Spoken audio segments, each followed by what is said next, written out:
Assalamualaikum warahmatullahi wabarakatuh. Perkenalkan, nama saya Febrian Abdurrahim dengan NIM C0D023031 dari Fakultas Ekonomi dan Bisnis.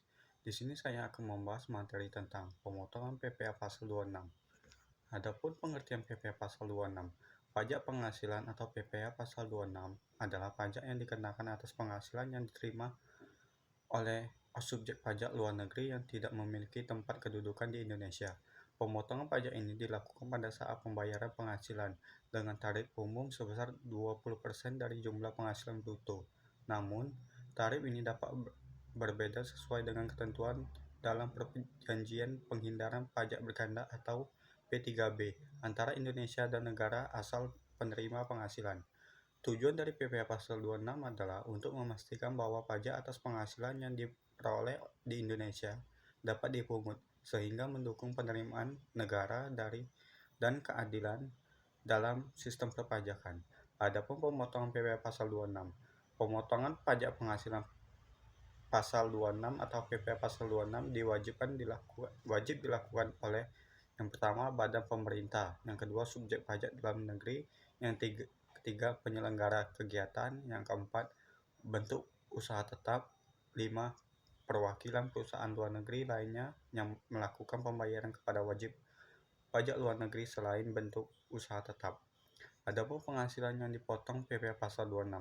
Jenis-jenis penghasilan yang wajib dipotong pajak penghasilan Pasal 26 atau objek PPh Pasal 26 adalah yang pertama dividen, yang kedua bunga termasuk premium, diskon, dan imbalan sehubungan dengan jaminan pengembalian utang, yang ketiga royalti, sewa, dan penghasilan lain sehubungan dengan penggunaan harta, yang keempat imbalan sehubungan dengan jasa, pekerjaan, dan kegiatan, yang kelima hadiah dan penghargaan, yang keenam pensiun dan pembayaran berkala lainnya, yang ketujuh premi, swap, dan transaksi lindung nilai lainnya, yang ke-8 keuntungan karena pembebasan utang. Adapun penyetoran dan pelaporan PPh Pasal 26. Penghasilan berikut ini terutang pajak penghasilan Pasal 26 pada akhir bulan dilakukannya pembayaran atau terutangnya penghasilan yang bersangkutan. Yang pertama, penghasilan yang bersumber dari modal dalam bentuk dividen, bunga termasuk premium, diskon, premi, swap, imbalan sehubungan dengan jaminan pengembalian utang, royalti, sewa, dan penghasilan lain sehubungan dengan penggunaan harta, penghasilan sehubungan dengan jasa, pekerjaan, dan kegiatan, hadiah dan penghargaan dengan nama dan dalam bentuk apapun, pensiun dan pembayaran berkala lainnya. Yang kedua, penghasilan dari penjualan harta di Indonesia. Yang ketiga, premi, asuransi, dan reasuransi yang dibayarkan kepada perusahaan asuransi luar negeri. Adapun ketentuan yang berkaitan dengan penyetoran dan pelaporan PPh Pasal 26 adalah yang pertama, pajak penghasilan Pasal 26 yang telah dipotong harus disetorkan selambat-lambatnya tanggal 10 takwim berikutnya setelah bulan saat terutangnya pajak.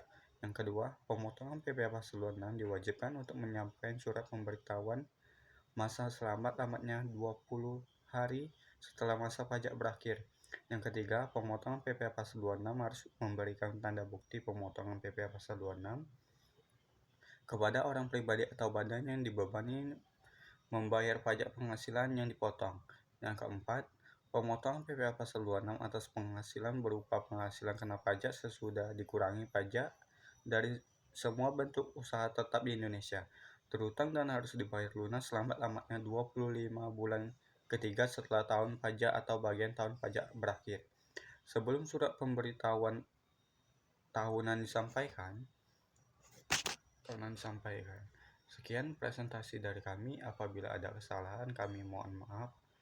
Wassalamualaikum warahmatullahi wabarakatuh.